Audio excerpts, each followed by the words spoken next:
March 19, 1945. The cobblestone streets of Pinney, Lower Saxony, 40 kilometers east of Hanover.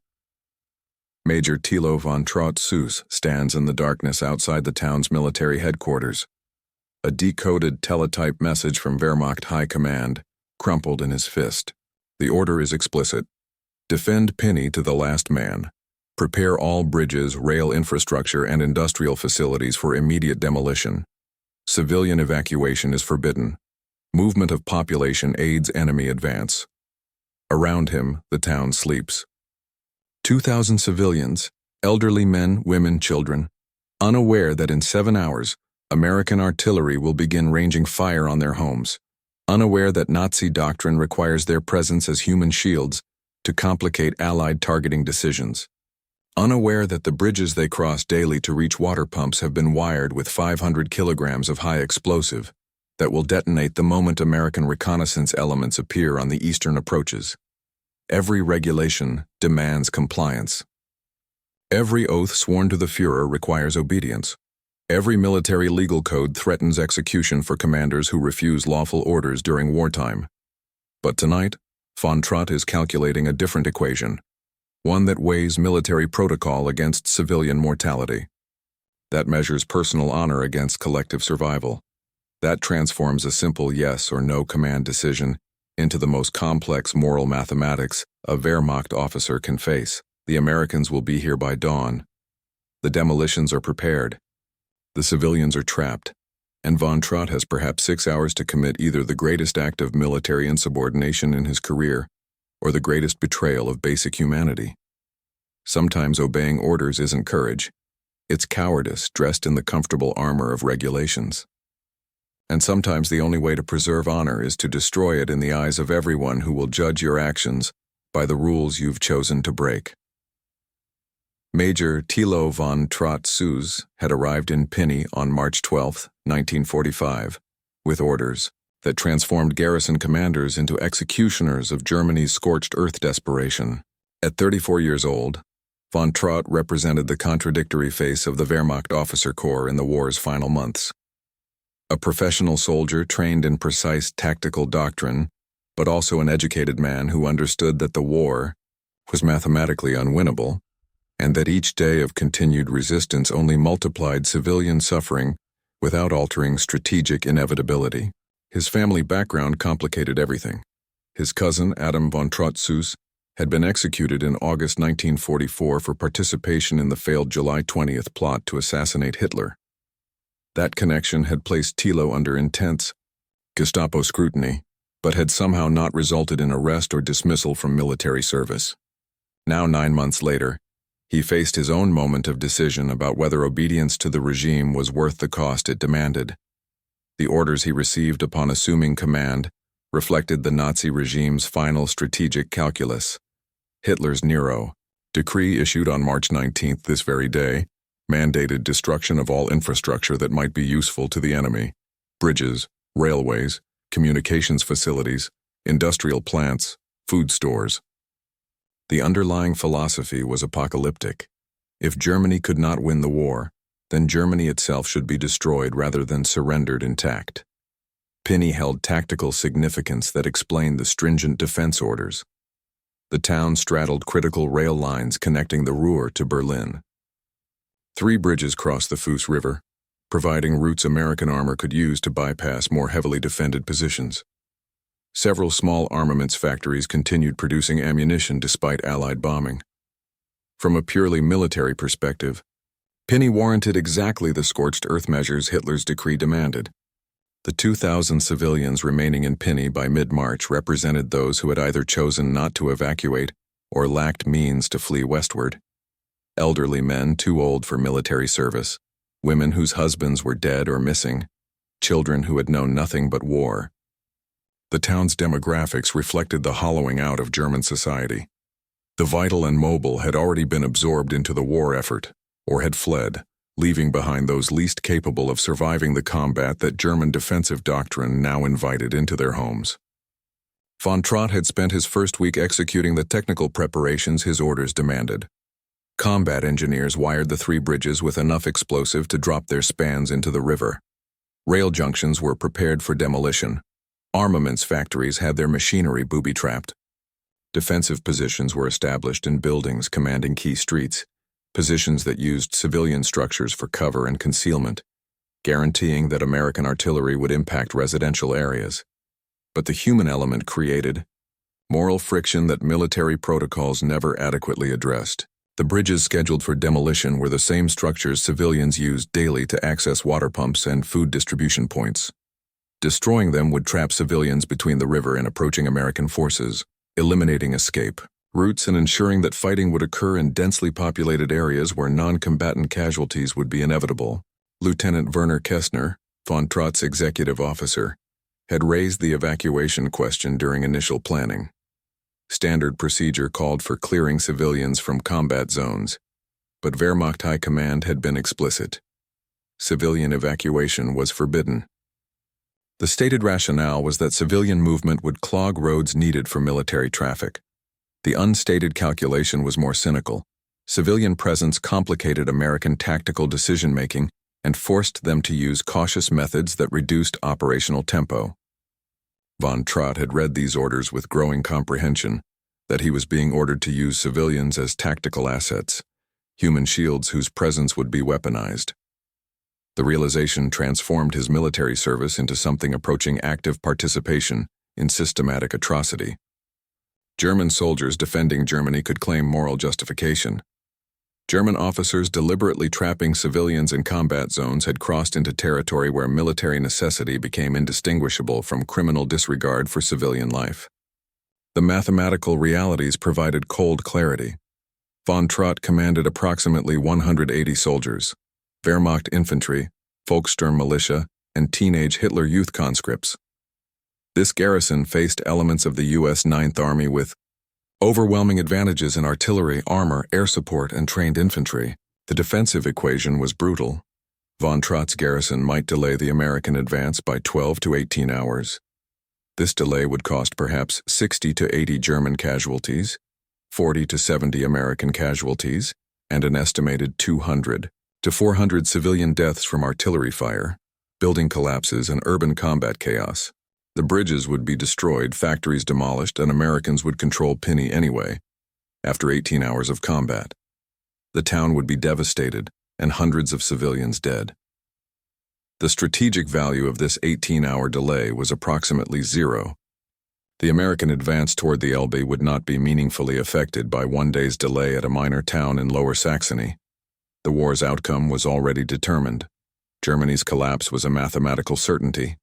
Every competent officer understood this by March 1945, even if speaking such truths invited charges of defeatism. Von Trot had served long enough to recognize the difference between military necessity and military nihilism. Defensive operations that traded space for time to protect critical assets served rational purposes. Operations that sacrificed soldiers and civilians purely to demonstrate ideological commitment served no purpose except multiplying suffering without altering outcomes. During evening discussions away from subordinates and party officials, both von Trot and Kestner wrestled with questions that had no satisfactory answers within military regulations. If we defend according to orders, Kestner observed on March 18th, we kill civilians to delay an advance that cannot be stopped. If we refuse, we violate every oath and likely face execution for treason. There is no decision that doesn't involve betraying something, von Trot responded, our orders, our consciences, or our own survival. The technical aspects of civilian endangerment revealed the systematic nature of the policy. The Hertzberg Bridge, wired for demolition, was the route civilians used to access the town's main water pumps. Destroying it would immediately create a humanitarian crisis, as 2,000 people lost access to potable water during combat. Defensive positions in the town hall, church tower, apartment blocks, and primary school meant American forces would respond with artillery and airstrikes that would level buildings without requiring room-to-room clearing. Every defensive position in a civilian building designated that structure for destruction. March 19th arrived with decisions that could no longer be deferred. Morning reconnaissance confirmed American forces from the 2nd Armored Division, approaching from the west, expected to reach Pinney's outskirts by early afternoon. Wehrmacht messages had grown increasingly strident. The Nero Decree made explicit what previous orders implied. Total destruction was preferable to surrender, and officers who refused would be treated as traitors. Von Trot spent the morning visiting defensive positions, gauging soldiers' understanding and willingness to execute their mission. The conversations revealed a garrison ranging from resigned acceptance among veterans to ideological commitment among Hitler youth to barely concealed defeatism among older Volkssturm members. Private Hans Miller, a wounded Eastern Front veteran reassigned to garrison duty, spoke with blunt clarity. "Major, we can hold this town for maybe 12 hours if the Americans want to fight for it. Then they'll bring artillery and level every building. We'll be dead. Americans advance anyway. And civilians buried in rubble. What exactly does this accomplish?" Von Trot had no satisfactory answer within military rationale, but articulating this to soldiers would constitute defeatism, punishable by execution. The Hitler Youth contingent presented a different problem. These teenagers, some 15 years old, had been indoctrinated to emphasize sacrifice and dying for the fatherland. They lacked combat experience to understand tactical hopelessness or emotional maturity to question orders. Von Trot recognized that ordering these boys to defend Pinney was effectively ordering their execution. By afternoon, the moral equation crystallized. SS security personnel and party officials began demanding visible defense preparations. Kreisleiter Hartmann, a Nazi fanatic, visited at 2:30 p.m. to personally verify that demolitions were ready, and the garrison understood its duty to resist to the last man. Hartmann represented the regime's parallel authority that could denounce officers for insufficient commitment and initiate investigations resulting in execution. By 1700 hours, 5 p.m., American reconnaissance elements appeared on western approaches. Forward observers reported armor and mechanized infantry, perhaps 2,000 American soldiers supported by tanks, artillery, and air support. The tactical disparity was overwhelming. Von Trot's garrison could delay but never stop, forces with superior training, equipment, and firepower. At 18:15 hours, 6:15 p.m., Von Trot made his decision.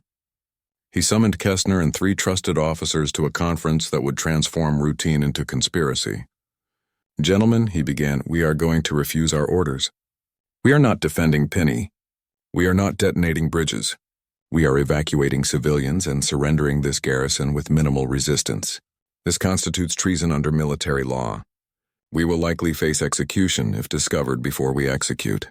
You're free to decline without prejudice." After 10 seconds of silence, Kestner responded, "Major, we're with you.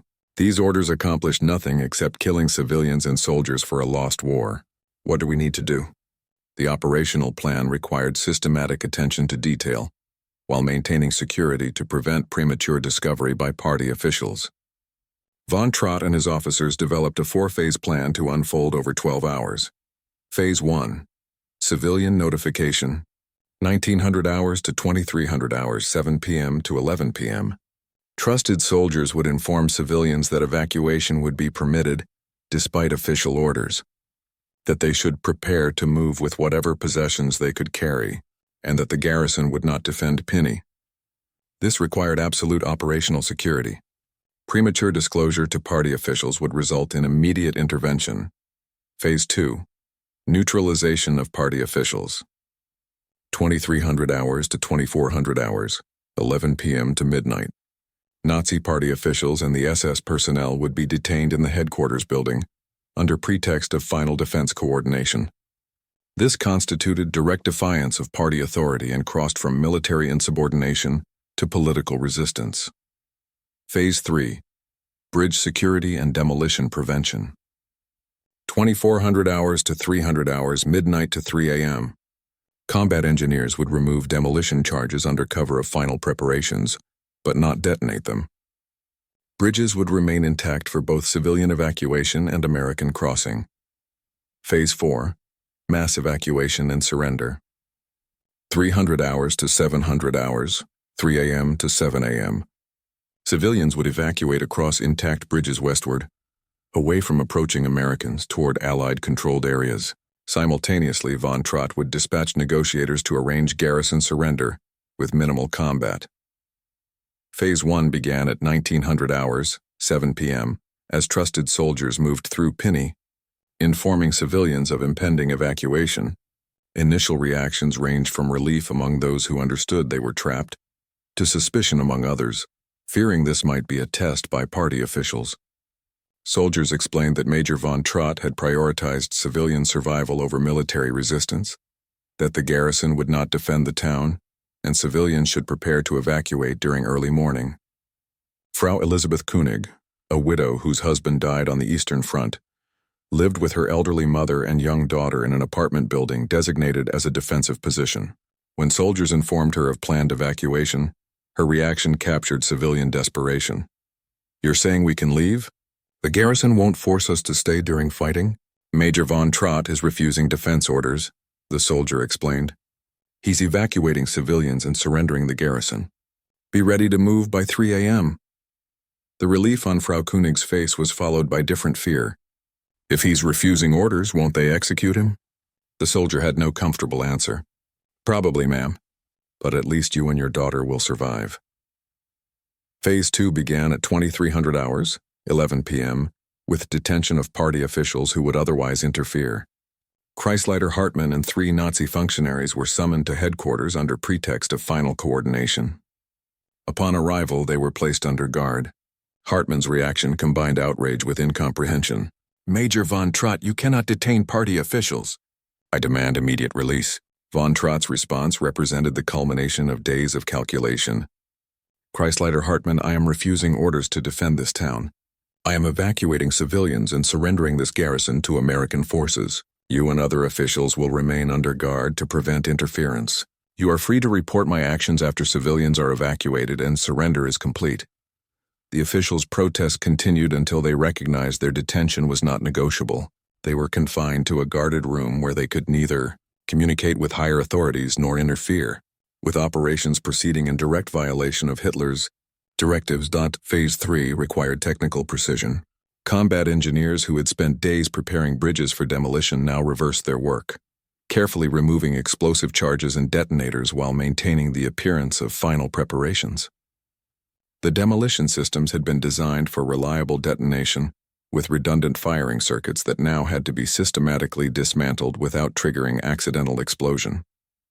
Sergeant Otto Becker, the senior combat engineer, had initially questioned whether removing charges violated his oath, but von Trot's explanation provided context that transformed the mission into civilian rescue. "Sergeant, those bridges are the civilians' evacuation route and their access to water. If we detonate them, we trap 2,000 people in a combat zone with no escape. I need you to disable the charges." Becker nodded slowly. "Major, if I do this, I'm committing treason, same as you. But I've spent this war blowing up bridges.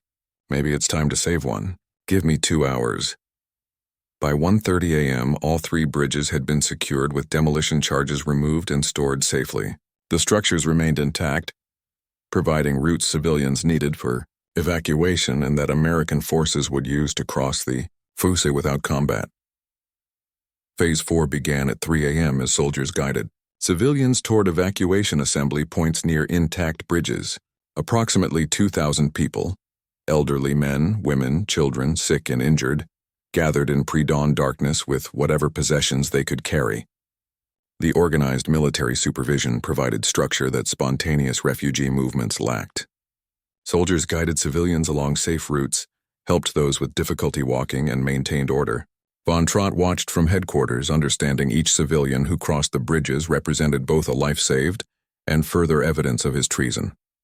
The mathematical calculation was simple but profound. 2,000 civilian lives preserved in exchange for 1 military career destroyed and possibly ended through execution. Simultaneously, Lieutenant Kestner led a team toward American lines, carrying a white flag and a message explaining the garrison's intention to surrender. The approach required careful execution to avoid being shot by sentries, who might interpret movement as attack. Kestner and his team moved slowly, making intentions clear until American forward positions challenged them and accepted their explanation. The American company commander initially expressed suspicion. German garrisons had been fighting desperately across the front, and peaceful surrender seemed inconsistent with the fanatic resistance encountered elsewhere. But Kestner's explanation clarified the situation. "Your major is refusing orders to defend the town?" the American officer asked. "Correct, sir." Major von Trot determined that defending Pinney would kill civilians and soldiers for no strategic purpose. "He's evacuating civilians and offering peaceful surrender. Bridges are intact. Demolitions disabled. No prepared defenses will engage American forces." The American recognized the extraordinary nature of what he was hearing. "Lieutenant, your major has probably saved a lot of lives on both sides. Tell him we accept his surrender. Have your garrison assembled in the town square with weapons stacked." By 6 a.m., evacuation was essentially complete. Approximately 2,000 civilians had crossed intact bridges, moving toward American-controlled areas. The garrison of 180 soldiers assembled in the town square, weapons stacked in organized piles, waiting for American forces to formally accept surrender. American armored vehicles and infantry entered Pinney at 7:15 a.m., alert for resistance, but finding instead organized surrender requiring no combat. The scene was surreal, a German garrison town changing hands without a shot fired. Bridges intact, civilians evacuated, and a Wehrmacht major who had committed career suicide to prevent unnecessary bloodshed. Captain James Morrison, commanding the American company accepting surrender, approached von Trot with respect and puzzlement. "Major, I've been told you refused orders to defend this town, that you evacuated civilians and disabled bridge demolitions. That took serious courage." Von Trot's response reflected exhaustion and moral clarity emerging from decisions that violated every regulation but preserved life. "Captain, courage is continuing to fight when fighting accomplishes something. What you call courage, my army will call treason. But 2,000 civilians are alive who would otherwise be dead. That mathematics is simple enough even for a soldier to understand." The formal charges brought against von Trot never resulted in trial, because the rapid Allied advance and Germany's final collapse intervened before a court-martial could be convened.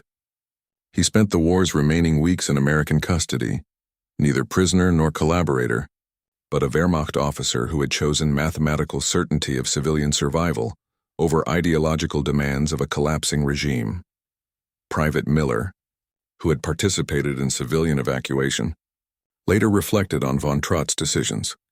The major understood something the fanatics never grasped.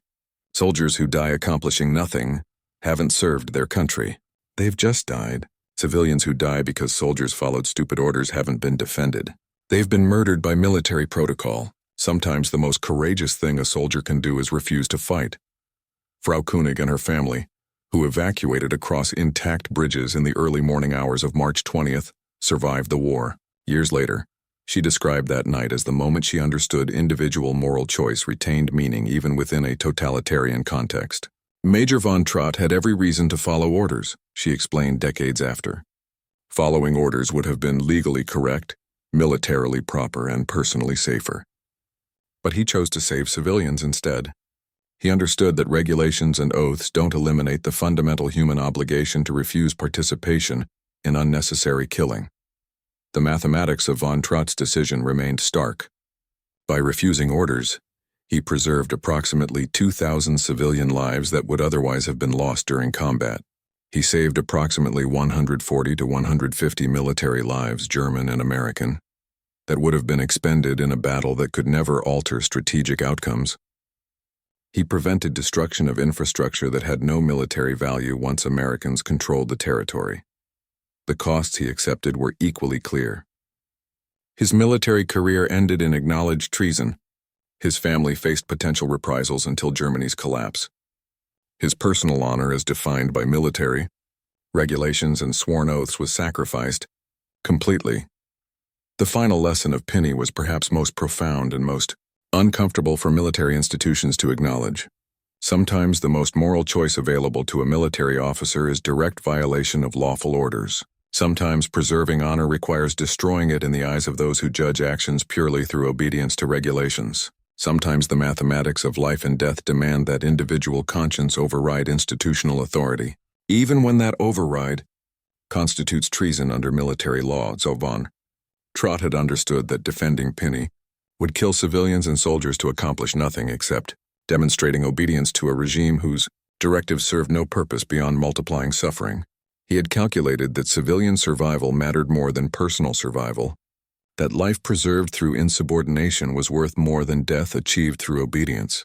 Pinney had won because one officer ignored orders, not through cowardice or confusion, but through moral courage that accepts personal destruction in exchange for protecting those who cannot protect themselves. The mathematics were simple. 2,000 civilians lived because one major chose treason over obedience. Sometimes the most honorable decision is the one that everyone else will call betrayal. Part 2.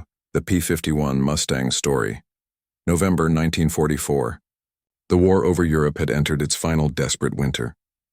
The German Reich was collapsing from within, yet the skies above it still burned day and night. Allied bombers streamed east in endless formations, their contrails carving white scars across a gray, dying sky. In the small French town of Saint-Dié, still under German occupation, villagers had long grown used to that thunder, the distant echo of engines, and the tremor of anti-aircraft guns. But on one cold afternoon, something unusual happened. A new kind of sound, sharper, cleaner, like a blade cutting the air, passed overhead. Moments later, a single engine screamed, sputtered, and then silence. A black streak fell out of the clouds, trailing smoke, twisting once before it struck the frozen field beyond the river.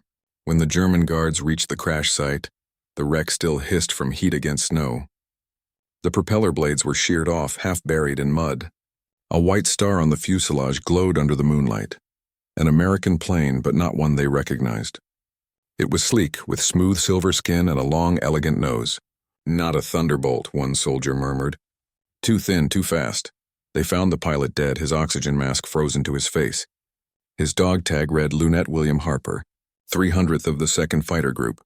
The body was taken away, but the aircraft was ordered to remain untouched until the Luftwaffe engineering team could arrive. That night, under strict blackout, 2 trucks rolled into the village. They carried men in long gray coats, notebooks, and measuring tools. At their head was Ober-Engineer Carl Hayden, a veteran test engineer from Rechlin Air Test Center. He had examined captured Spitfires, B-24s, even Soviet Yak fighters, but as his flashlight beam slid across the fuselage, he paused.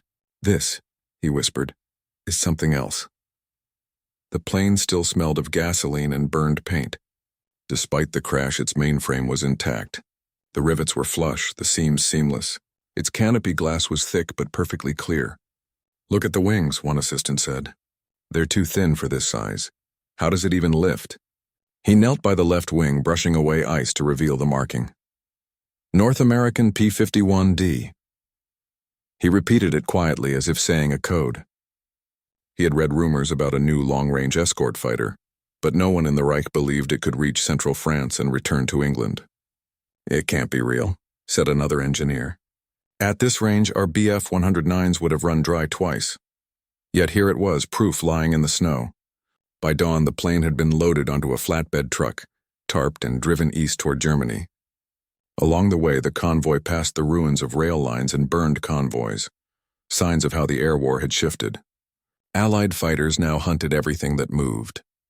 Hayden stared through the windshield, watching the frozen countryside roll by, thinking not about the wreck, but about the question it raised. How could America, a nation half a world away, send a single-engine fighter across the Channel, cross France, fight, and still return home? No German aircraft could dream of that. At Rechlin, the P-51 was rolled into Hangar 12, a building reserved for captured enemy aircraft. Around it stood the skeletal remains of Spitfires, Hurricanes, and P-40s, their skins stripped for study. The Mustang looked out of place, almost too modern, as if built from the future.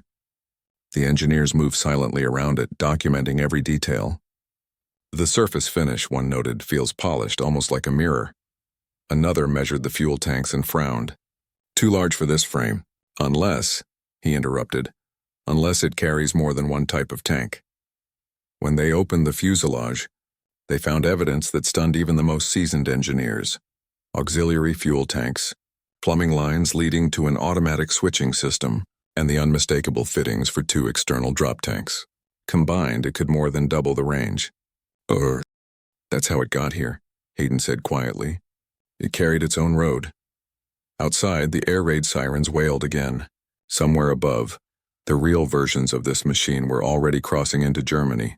escorting bombers all the way to Berlin. The timing felt cruel. Inside the hangar, the Germans stood over the wreck like archaeologists at the burial of their own supremacy.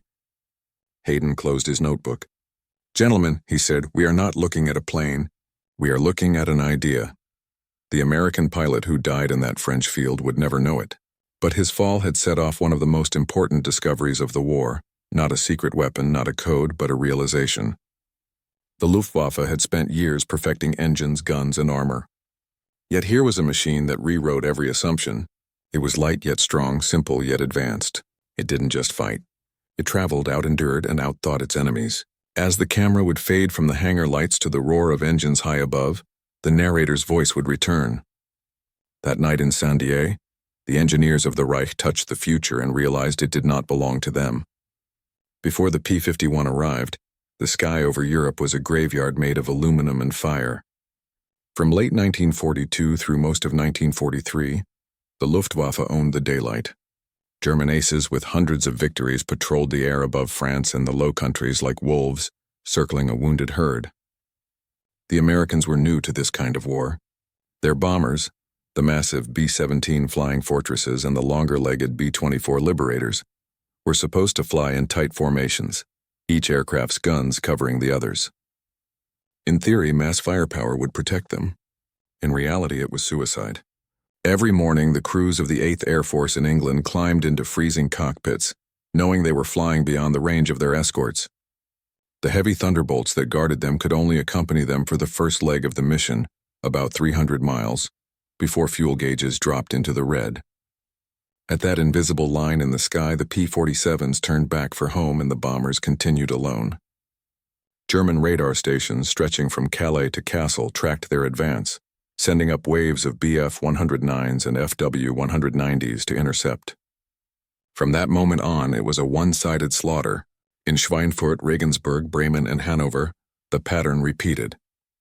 At first came the black puffs of flak, then the shimmering dots on the horizon that grew into fighters. They attacked from the sun, from above, from below, slicing through the bomber formations like hawks through pigeons. A single 20mm cannon burst could tear a B-17 apart. Crews fought for hours inside flying furnaces, their oxygen masks freezing with breath, their guns icing over. When they limped home, if they did, half the formation was gone. The losses became catastrophic. On August 17, 1943, during the first raid on Schweinfurt, 60 bombers were shot down in one day. 600 men vanished in smoke and silence. Another 65 aircraft returned so badly damaged they were scrapped on landing. The second raid, 2 months later, ended even worse. General Ira Eaker, commander of the 8th Air Force, admitted privately that one more operation like that would destroy his command. To the German High Command, it was proof that the Reich could not be touched. Intelligence officers in Berlin prepared reports declaring that American morale would soon collapse. Field Marshal Erhard Milch boasted that the bombers may reach the border, but they will never come home. In the skies, the evidence seemed to agree. By early 1944, the Luftwaffe had refined its tactics into an art of destruction. Their fighters were lighter, faster, and deadlier. The Messerschmitt Bf-109G could climb to 30,000 feet in 7 minutes. The Focke-Wulf 190A, armed with twin 20mm cannons, could slice through a bomber stream and vanish before the gunners could adjust their aim. Even when the Americans added armor to the flying fortresses, it only meant slower speed and more casualties. German pilots began to call them the Golden Geese because every kill meant days of celebration, photos, and medals. Inside the German Air Ministry, confidence hardened into arrogance. The enemy, they believed, was building machines too heavy, too complex, too dependent on fuel. Germany built warriors. Their pilots were trained from childhood, their engines hand-tuned, their aircraft assembled like fine watches. To the Luftwaffe's engineers, the American approach, mass production and interchangeable parts, seemed crude, even laughable. A fighter built like a tractor, they said, could never match a machine built like a race car. But the race car was running out of gas. Fuel reserves were shrinking. Synthetic oil plants were bombing targets themselves. For every German pilot shot down, his replacement had only 50 hours of flight training. Meanwhile, in Alabama and California, thousands of young Americans were learning to fly in brand new trainers, one batch after another. The war of skill was becoming a war of numbers, and the numbers were shifting. Still, by late 1943, no one in the Luftwaffe imagined that any single-engine fighter could cross the Channel, reach central Germany, escort bombers to their targets, fight, and return. It defied physics, or at least the physics they knew. A German intelligence report dated November 1943 stated confidently, "The enemy possesses no long-range fighter capable of protecting his bomber formations beyond the Rhine. The Reich's interior remained secure." Then came the rumors. Reports of a new American aircraft flying farther than anything seen before. Some pilots described it as a Spitfire with the speed of a 190. Others swore it was a twin-engine machine because nothing else could cover such distance. Photos taken by reconnaissance units showed a sleek silhouette with a bubble canopy and silver wings, unpainted aluminum that glimmered in the sun. The name reached them through intercepted radio chatter, Mustang. At first, the German staff dismissed it. Propaganda, they said. Another Allied exaggeration. But then, one after another, pilots began reporting encounters near Frankfurt, even Leipzig, deep inside the Reich. "They were still there when we turned for home," one survivor said. "They did not leave." By December, the bombers no longer flew alone. The escorts stayed all the way to the target, sometimes circling above the airfields where German fighters tried to take off. The hunters had become the hunted. When the engineers at Rechlin heard the first confirmed reports, they were skeptical. "Impossible," one muttered. "No aircraft can fight with full power for that long without refueling." But within weeks, pieces of wreckage began arriving from crash sites across occupied Europe. Fragments of silver fuselage stamped with English markings, tanks marked with the symbol of North American aviation. Each piece told the same story. Something new was in the sky, something that did not obey the old rules. In February 1944, the Allied code name Big Week brought the truth home with thunder. More than 3,000 bombers attacked German aircraft factories in a single coordinated assault. For the first time, their escorts followed them all the way in and back. Factories at Regensburg, Augsburg, and Leipzig burned for days. The Luftwaffe lost more than 350 fighters in 1 week. It was the turning point. When Hayden's team arrived in Sandier later that year to examine the downed Mustang, they already knew the stories. They had seen the reports, the charts, the mounting losses. What they didn't know was how. How had the Americans built a fighter that changed everything in less than a year? That question was why the truck left France that night, carrying the silver wreck toward Germany. The narrator's voice lowers as the scene shifts back to the convoy, rumbling through the dark. Before the engineers touched the Mustang, they believed the sky was theirs. Within weeks, they would learn that the sky itself had changed sides.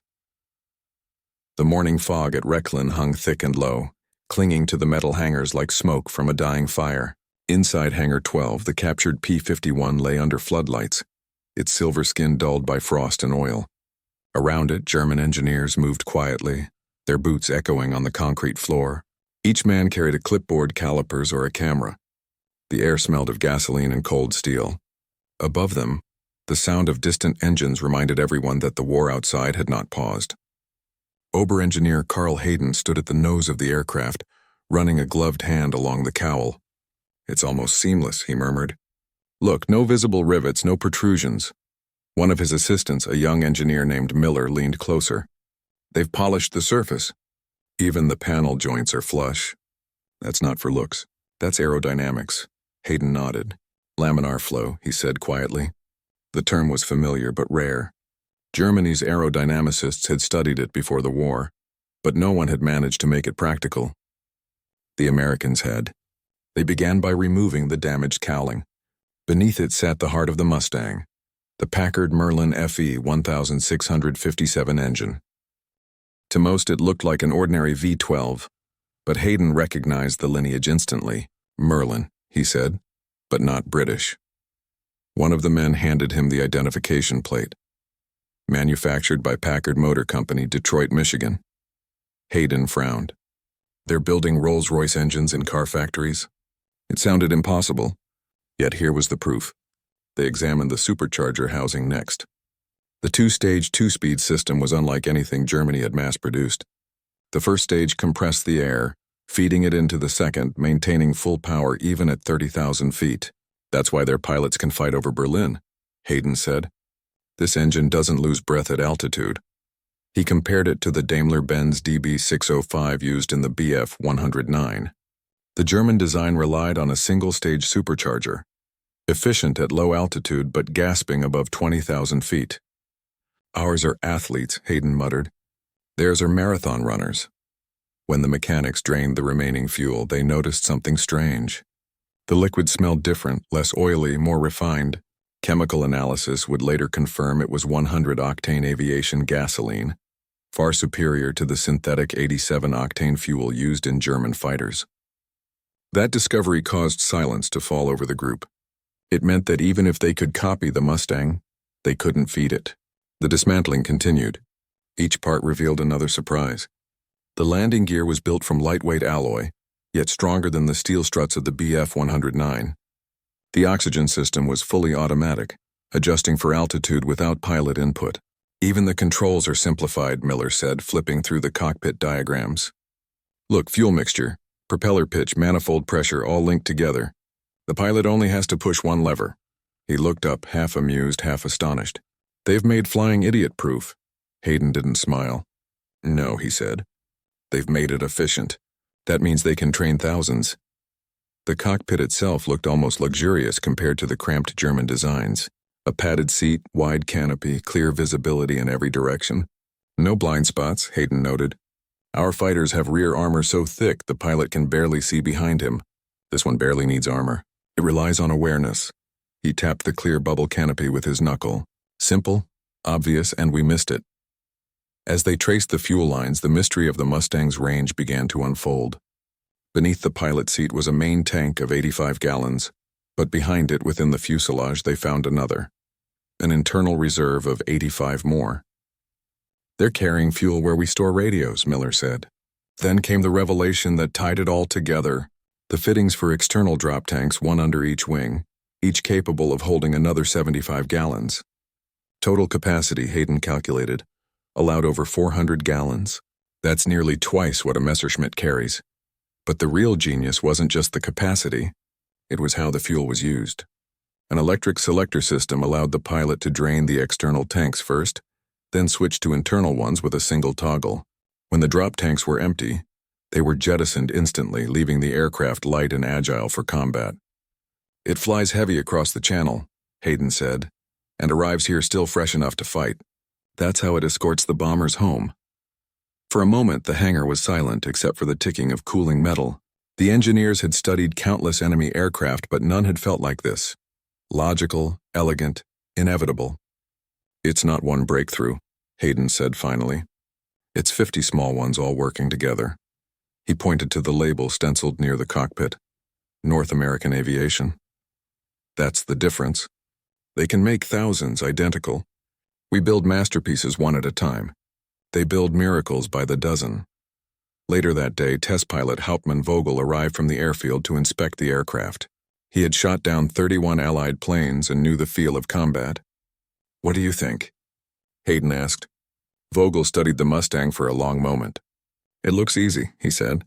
That's the frightening part. He stepped into the cockpit, feeling the balance, the clarity of the instruments, the visibility. I can see everything, he said softly. It's as if they built it for the pilot, not the engineer. The team spent the next week conducting tests on surviving systems. The electrical circuits were color-coded and modular, each section detachable, each part numbered. German aircraft required mechanics with years of training to repair wiring. The Mustang could be serviced by a line crew with a manual. Even the ammunition belts for its .650 caliber Browning machine guns were standardized and preloaded. Everything here, Hayden said, was designed for war on an industrial scale. On the 7th day, the report was finished. The American P-51D Mustang represents the most advanced balance of range, performance, and simplicity achieved to date. Its superiority lies not in individual technology, but in integration. The aircraft can be produced rapidly, maintained easily, and operated by pilots with minimal adjustment. Hayden handed the report to his superior with an expression somewhere between pride and despair. We could build one, he said, but not 10,000. That night, as he left the hangar, he paused beside the silver fuselage, still resting on its damaged landing gear. He ran his hand across the cold metal and whispered to no one, "They have made war simple, and that is why we will lose." By the spring of 1944, the name Mustang was no longer a rumor whispered in Luftwaffe briefings. It was a shadow that haunted every pilot who climbed into a Messerschmitt or a Focke-Wulf. The silver fighter that should not have existed was now everywhere, above the clouds, beside the bombers waiting over the runways like a predator circling a burrow. For the first time since 1939, German pilots looked up and felt fear. The transformation was swift and merciless. In February, during what the Allies called Big Week, the American 8th Air Force launched a campaign that shattered the illusion of German control. More than 3,000 bombers, escorted by hundreds of P-51 Mustangs, struck aircraft factories across the Reich. Regensburg, Augsburg, Leipzig, all targets once unreachable, burned for days. The Luftwaffe threw everything it had into the defense. Over 1,000 fighters, many flown by veterans with hundreds of victories. It didn't matter. The bombers kept coming and the Mustangs stayed with them. At 25,000 feet above Germany, the sky became a vast killing ground. Mustang squadrons flew in disciplined swarms, diving through enemy formations with terrifying precision. Their 50 caliber guns shredded wings and fuselages before the German pilots could react. They came out of the sun one after another, recalled Feldwebel Otto Kruger, a Bf-109 pilot who barely survived. "We were used to thunderbolts, slow, heavy, but these were like arrows. You saw the flash, then you were hit."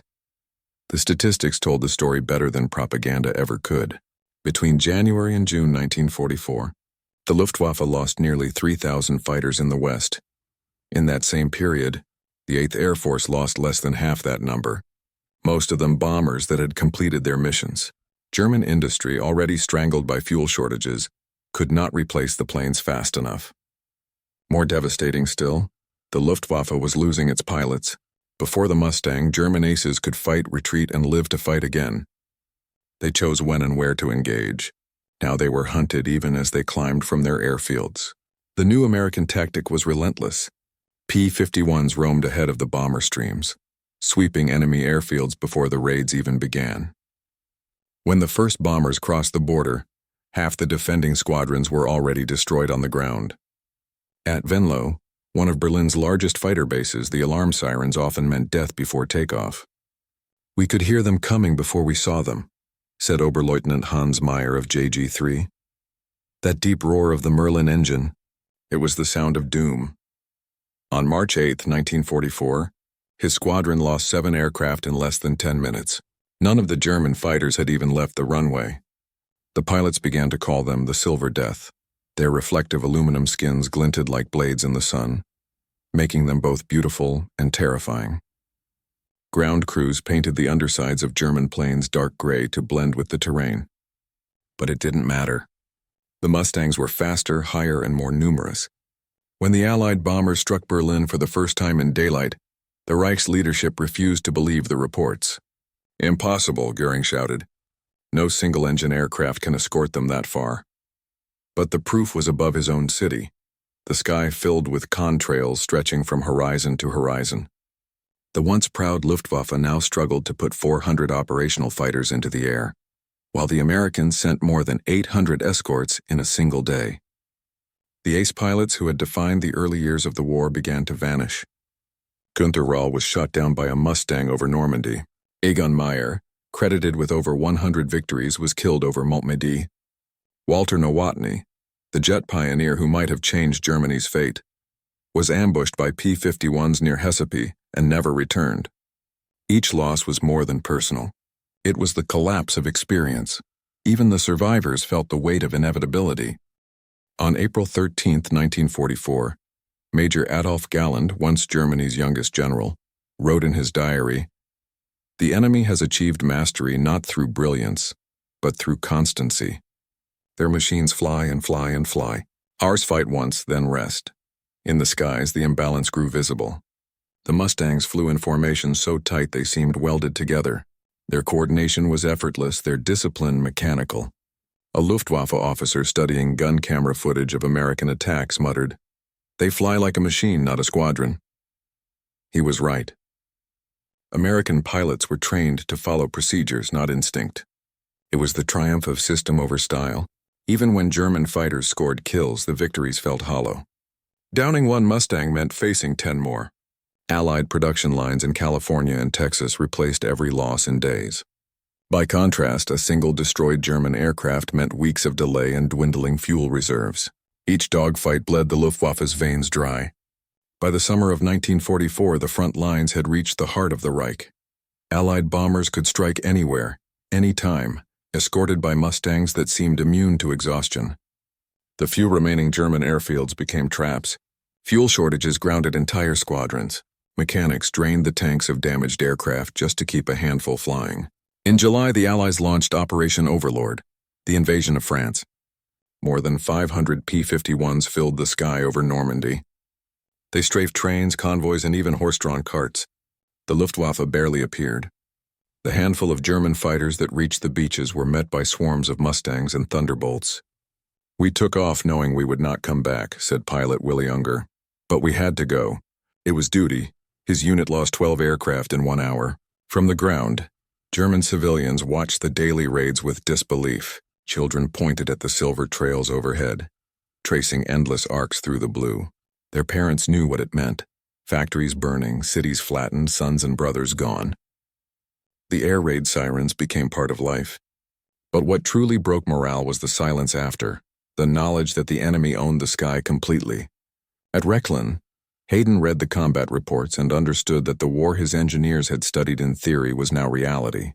Each line confirmed what they had seen in the hangar: the Mustang's reach, its endurance, its relentless rhythm of attack.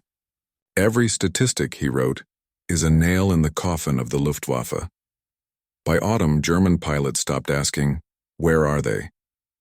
and began asking how many. Aces once decorated for valor now avoided combat, saving fuel and lives for missions that no longer mattered. The air that once belonged to the Reich was now a kingdom of ghosts. The narrator's voice lowers over a scene of contrails dissolving above Berlin's ruins. For years, Germany believed courage and craftsmanship could hold back the tide. But courage burns out and craftsmanship breaks. What never breaks is production, and the machines that keep flying after men are gone. When the war ended, Allied engineers would later say that the P-51 Mustang was not a miracle of invention, it was a miracle of integration. Every part of its design, from the rivets on its skin to the curve of its wings, had been refined, not for beauty but for purpose. Yet in 1944, to the men who fought beneath its shadow, it seemed supernatural. To understand why it dominated the skies, one must look at the anatomy of its superiority, the way science, industry, and simplicity fused into something the world had never seen. At its core lay the engine that redefined the war at altitude, the Packard Merlin FE 1657. Born from the legendary Rolls-Royce Merlin that powered the British Spitfire, it was transformed in America by the Packard Motor Company. Car manufacturers turned wartime engineers. The British had perfected the concept. The Americans perfected the process. Every Packard Merlin was built to microscopic tolerance, its components interchangeable across thousands of engines. To German engineers who treated each Daimler-Benz power plant as a handcrafted jewel, this seemed impossible. Yet it was precisely that interchangeability that gave the Mustang its endurance. The secret was the two-stage, two-speed supercharger. Unlike the single-stage systems of the Bf-109 or FW-190, which wheezed for air above 20,000 feet, the Merlin's twin impellers compressed the thin atmosphere into dense, powerful fuel mixtures. It gave the Mustang full combat performance at 30,000 feet, where German engines suffocated. At that altitude, a Mustang could outclimb, outdive, and outfight anything the Luftwaffe possessed. Pilots called it the airplane that didn't run out of sky. But power alone does not win wars.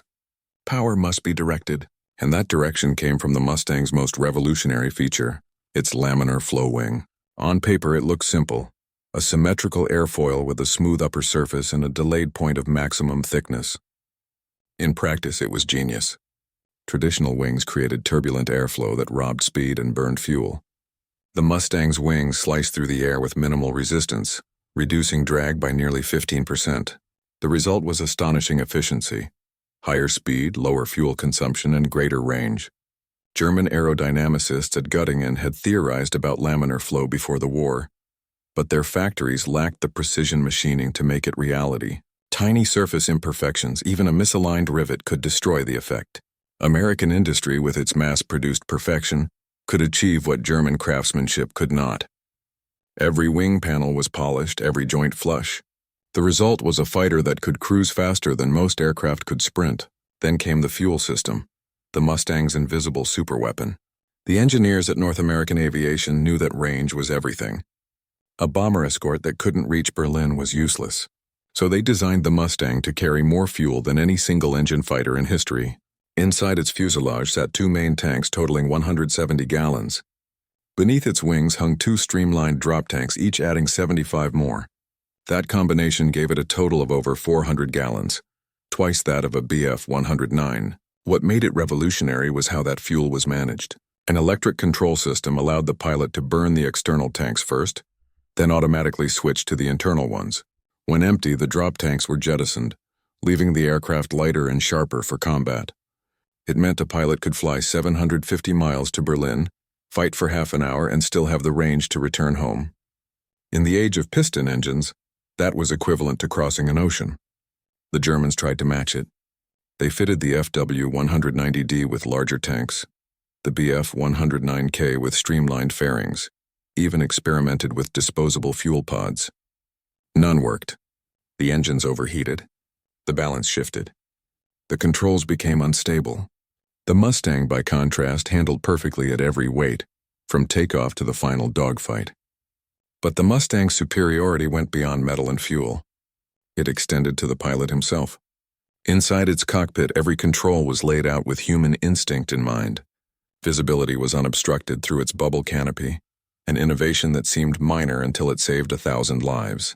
Its guns, 650 caliber Brownings, were harmonized to converge at 300 yards, creating a cone of destruction that turned enemy fighters into shrapnel. And unlike the delicate cannons of German aircraft, these guns rarely jammed.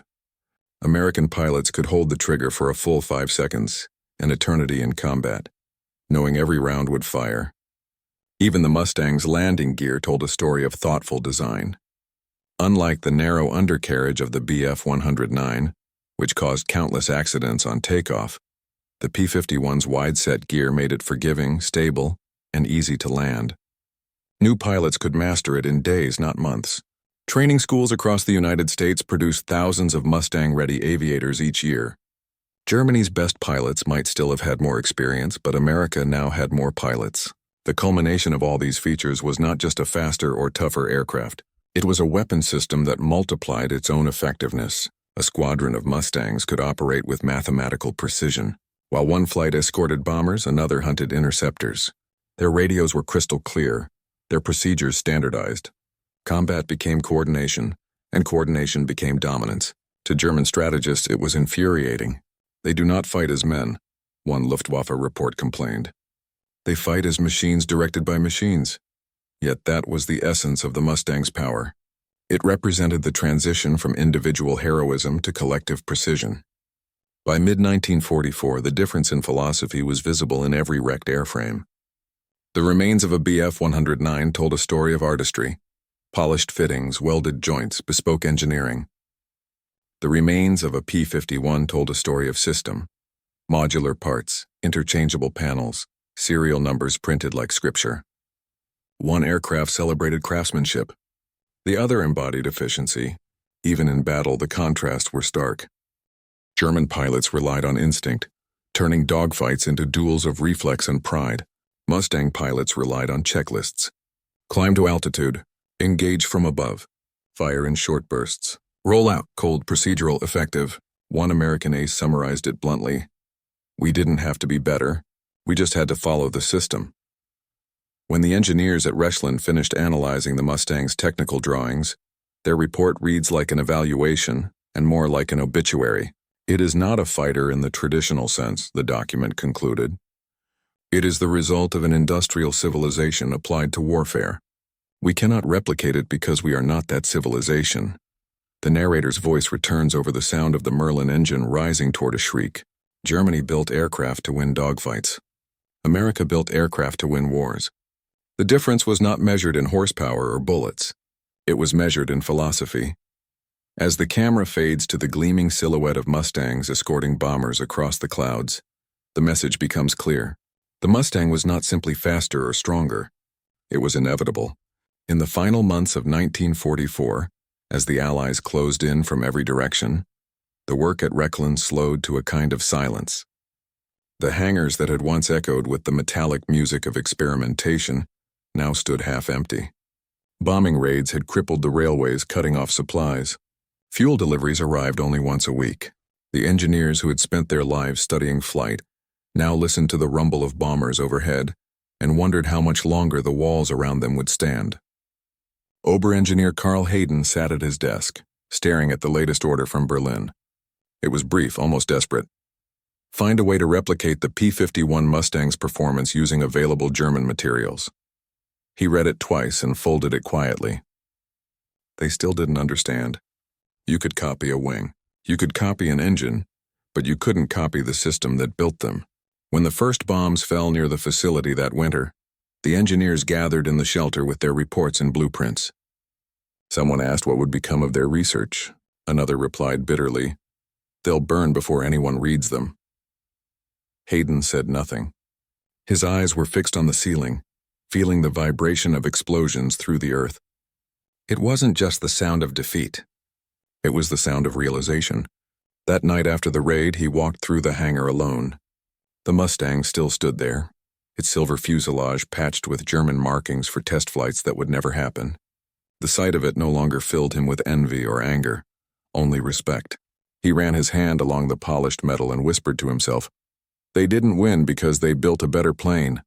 They won because they built a world where planes like this could exist." In his final report, written by candlelight, he abandoned the usual technical language. The words read more like confession than analysis.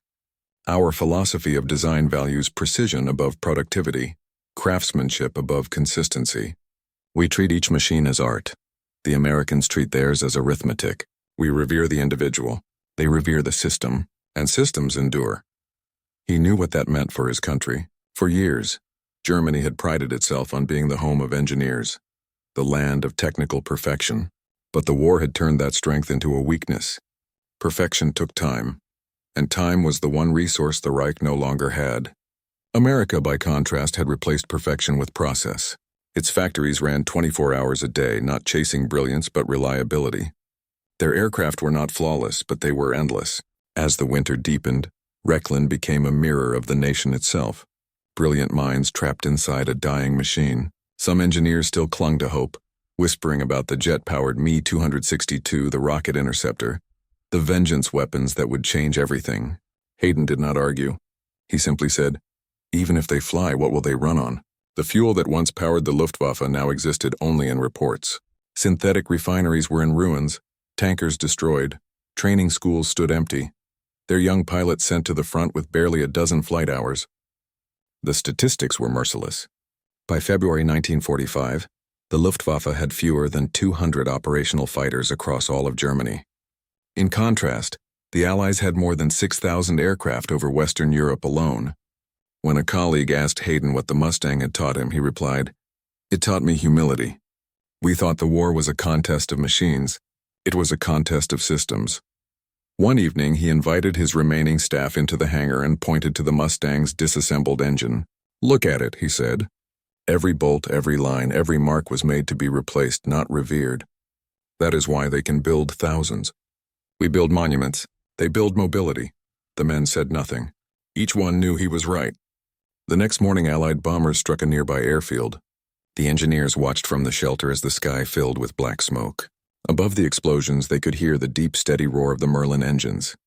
Someone muttered, "They sound calm, like machines that know they're winning." By March, Rechlin's test center was evacuated. The engineers loaded their files into trucks bound for the south, but Hayden stayed behind. He couldn't leave the Mustang. When the Americans arrived weeks later, they found him still there, standing beside the aircraft, its silver skin coated in dust. He raised his hands, not in fear, but in acknowledgement. In the debriefing that followed, Hayden spoke freely. The American officers were astonished by his honesty. "Your fighter is not extraordinary in any single way," he told them. "But together everything works. That is the miracle." One officer nodded. That's what we call teamwork. Hayden smiled faintly. Yes, we called it surrender. The narrator's voice fades in over the image of the silent hangar, windows shattered, sunlight breaking through.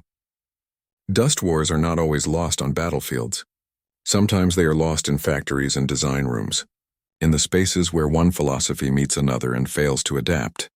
Hayden's final words, preserved in his post-war notes, would echo long after the guns fell silent. We did not lose to their pilots or their engines or their weapons. We lost to their capacity to learn faster than we could catch up.